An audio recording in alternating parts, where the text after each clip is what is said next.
ଖ୍ରୀଷ୍ଟଙ୍କର ମଧୁରମୟ ନାମର ଧନ୍ୟବାଦ ହେଉ। ପୁଣି ପ୍ରତ୍ୟେକଙ୍କୁ ଖ୍ରୀଷ୍ଟ ପ୍ରେମରେ ନମସ୍କାର।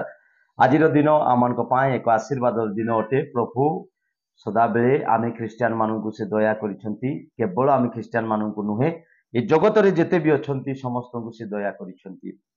ତାହାଙ୍କର ଦୟା ସକାଶୁ ଆମେ ଏଇ ଦିନ ଦେଖିପାରିଛୁ। ତେବେ ମୁଁ କହିବାକୁ ଚାହେଁ, ଆଜି ଜଗତରେ ଯେତେବେଳେ ଆମେ ଅଛୁ, ଜଗତରେ ଅନେକ ଦୁଃଖ, ନିନ୍ଦା, ତାଡ଼ନା, ଅନେକ ପ୍ରକାର ଅସୁବିଧାର ସମ୍ମୁଖୀନ ହେବାକୁ ପଡୁଛି। କାହାକୁ ଅଧିକ ଧନ ଦେଇଛନ୍ତି ପ୍ରଭୁ, କାହାକୁ ସୀମିତ ଭାବରେ ରଖିଅଛନ୍ତି। ଯୋଉ ଅନେକ ଲୋକ ଅଛନ୍ତି ସେମାନଙ୍କର ମନୋବାଞ୍ଛା ପୂରଣ କରିବା ପାଇଁ ସେମାନଙ୍କର କୌଣସି ଅଭାବ ନାହିଁ, କିନ୍ତୁ ଆଉ ଅନେକ ଅଛନ୍ତି ସେମାନେ ଚାହିଁଲେ ମଧ୍ୟ ସେମାନଙ୍କର ମନୋବାଞ୍ଛା ପୂର୍ଣ୍ଣ ହେଇପାରୁନାହିଁ।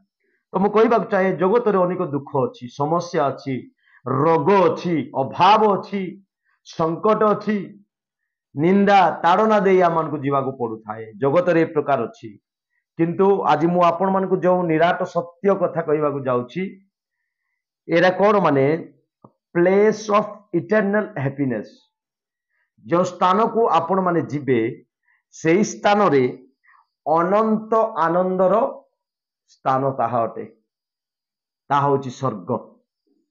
ପ୍ରଭୁ ତାଙ୍କ ଲୋକମାନଙ୍କ ପାଇଁ ସେ ସ୍ୱର୍ଗ ପ୍ରସ୍ତୁତ କରିଛନ୍ତି।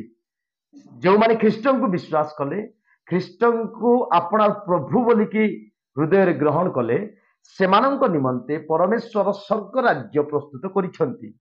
ତେବେ ସେହି ରାଜ୍ୟରେ ଆନନ୍ଦ ଅଛି। ଦେଖନ୍ତୁ, ଆମେ ଜଗତରେ ଦେଖୁଛୁ, ଜଗତରେ ଯେଉଁ ଲୋକମାନଙ୍କ ପାଖରେ ଅଧିକ ଟଙ୍କା ଅଛି, ଯେ ସେମାନେ କଣ ଆନନ୍ଦରେ ଅଛନ୍ତି?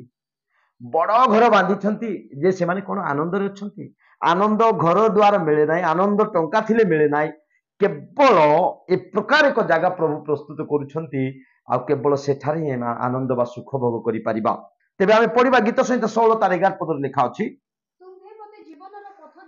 ତୁମ୍ଭେ ମତେ ଜୀବନର ପଥ ଦେଖାଇବ।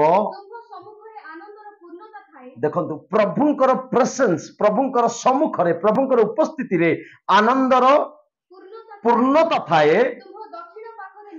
ତୁମ୍ଭ ଦକ୍ଷିଣ ପାଖରେ ନିତ୍ୟ ସୁଖ ଭୋଗ ଥାଏ।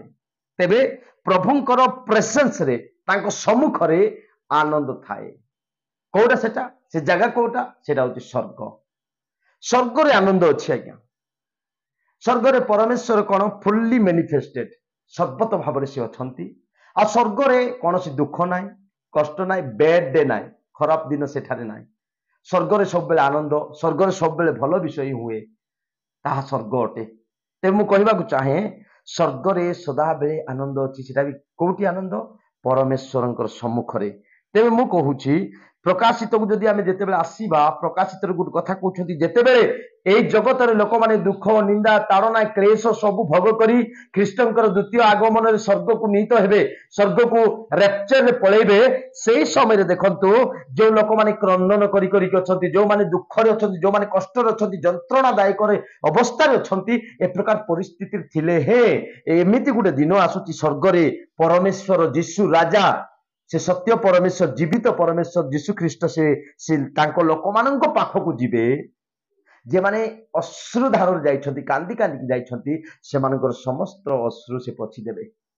ଏ ପ୍ରକାର ଏକ ସ୍ଥାନ ତାହା ଅଟେ, ଯାହା ଲେଖା ଅଛି ପ୍ରକାଶିତ 21:4 ଲେଖା ଅଛି। ପଢନ୍ତୁ।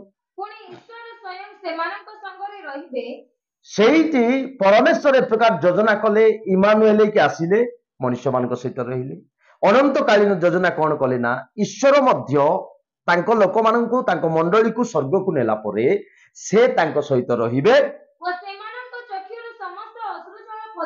ସେମାନଙ୍କ ଚକ୍ଷୁରୁ ସମସ୍ତ ଅଶ୍ରୁ ଜଳ ପୋଛିଦେବେ। ଆଜି ଯଦି ଦୁଃଖ ସକାଶୁ ଆପଣଙ୍କର ଅଶ୍ରୁ ଆଜି ଝରୁଛି, ଚିନ୍ତା କରନ୍ତୁ ନାହିଁ, ଆପଣଙ୍କୁ ପୋଛିବା ପାଇଁ ଜଗତରେ କେହି ନାହାନ୍ତି।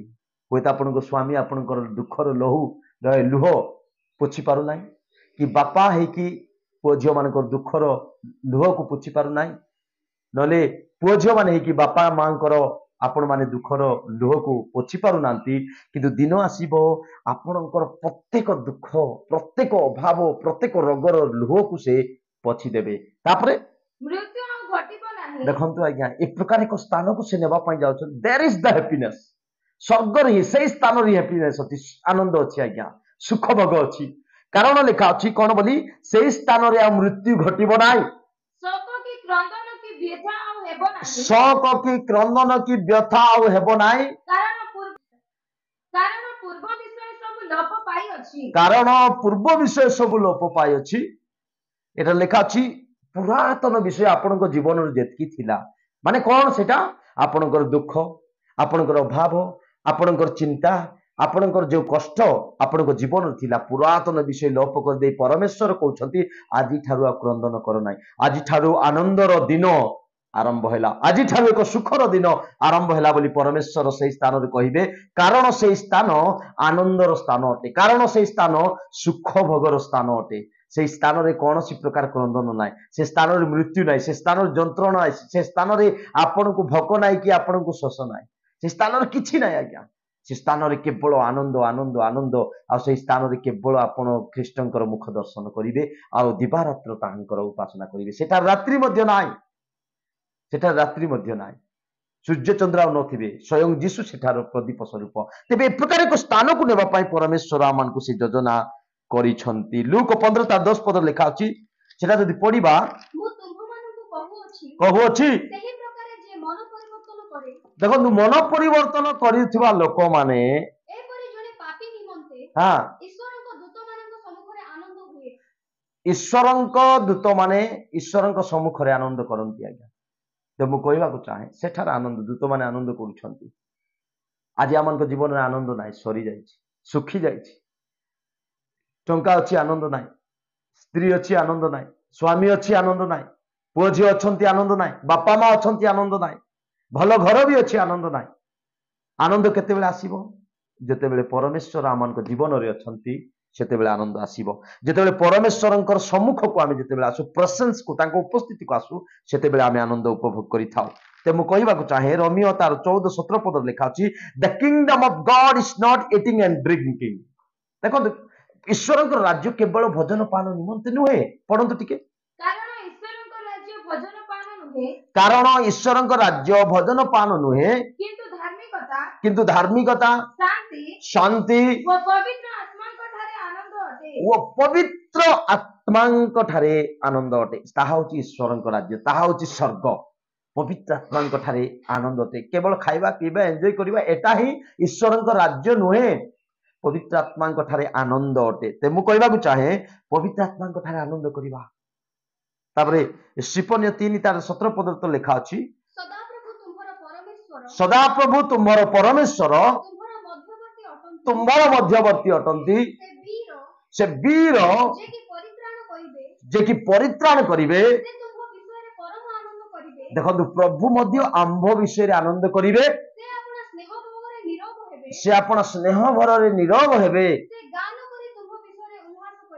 आम विषय उल्लास करिवे जो माने से स्थान को जीवा आमे समस्त विषय से उल्लास करिवे से भी उल्लास करिवे आनंद करिवे आमे मध्य आनंद करिवा आज्ञा सेतिपाई तो परमेश्वर अनंत कालीन योजना प्रस्तुत कले तांको लोक माननको से राज्य को नेबा पाए स्वर्ग इज अ सरप्राइज प्लेस चकित करिवो आज्ञा आपनको आपण एई जगत रे लोक माने एते सुंदर गृह निर्माण करूछंती किंतु स्वर्ग एक प्रकार एक जगह से स्थान को गले आपण स्वर्ग बा पृथ्वीर सब विषय को भूली जिवे कारण ताहा एक सरप्राइज प्लेस अटे जगह अटे सेतिपाई फिलिप 4:4 लिखा अछि आनंद करो पुनश्च कहउछि आनंद करो सर्वदा आनंद करो पुनश्च कहउछि सर्वदा आनंद करो बोली प्रेरित पाउल फिलिपियो मंडली को से एनकरेज करूछंती उत्साहित करूछंती सेतिपाई हम कोन करिबा आमान को ए प्रकार एक जगह प्रभु प्रस्तुत करूछंती से स्थान को नेबा पाई सेतिपाई हम सदा सर्वदा प्रभु को ठारे रही पवित्र आत्मा को ठारे रही आनंद करिबा आज आनंद करंतु आज्ञा